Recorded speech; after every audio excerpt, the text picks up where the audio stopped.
जय जगन्नाथ मित्रांनो, भारतातील 4 धामांपैकी एक असलेले जगन्नाथपुरी मंदिर हे केवळ श्रद्धेचे केंद्र नाही, तर अनेक रहस्यमय घटनांचे घर आहे. हजारो वर्षांपासून या मंदिरात काही अशा गोष्टी घडवत आहे, ज्यांचे उत्तर आजही विज्ञानाकडे नाही.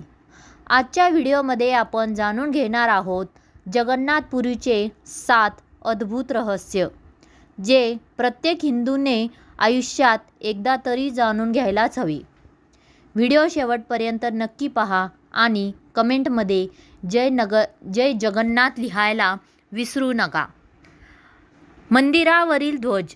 जगन्नाथ मंदिराच्या शिखरावरील ध्वज नेहमी वाऱ्याच्या विरुद्ध दिशेने फडफडतो, असे अनेक भाविकांचे निरीक्षण आहे.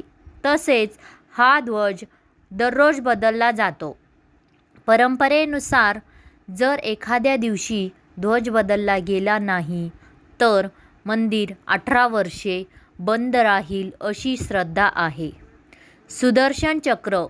मंदिराच्या शिखरावर असलेले विशाल सुदर्शन चक्र कोणत्याही दिशेने पाहिले तरी ते आपल्याकडेच तोंड करून असल्याचा भास होतो.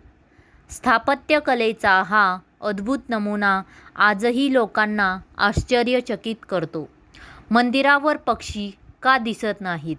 असे म्हटले जाते की मंदिराच्या मुख्य शिखरावर पक्षी बसत नाहीत आणि त्यावरून विमानेही जात नाही, अशी श्रद्धा प्रचलित आहे. यामागे अनेक धार्मिक कथा सांगितल्या जातात. महाप्रसाद कधीच कमी पडत नाही. दररोज हजारो भक्तांना महाप्रसाद दिला जातो. आश्चर्य म्हणजे कितीही भाविक आले तरी प्रसाद कमी पडत नाही आणि मंदिर बंद होताच तो संपतो. हे जगन्नाथ प्रभूचे चमत्कार मानले जाते.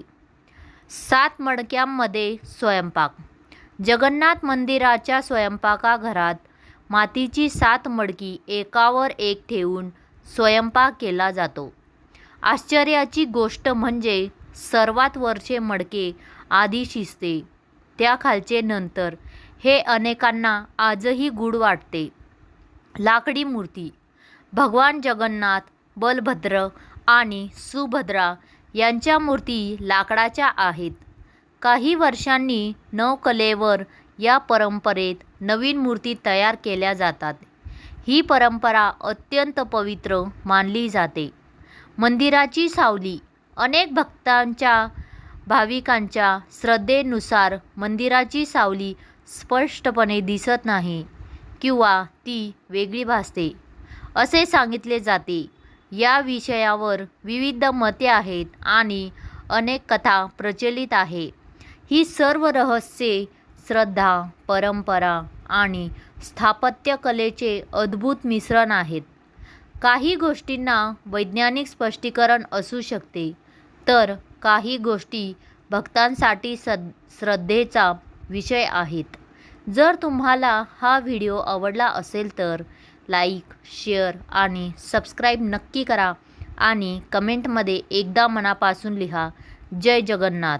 पुन्हा भेटू आपण अशाच एका नवीन धार्मिक आणि ज्ञानवर्धक व्हिडिओसह.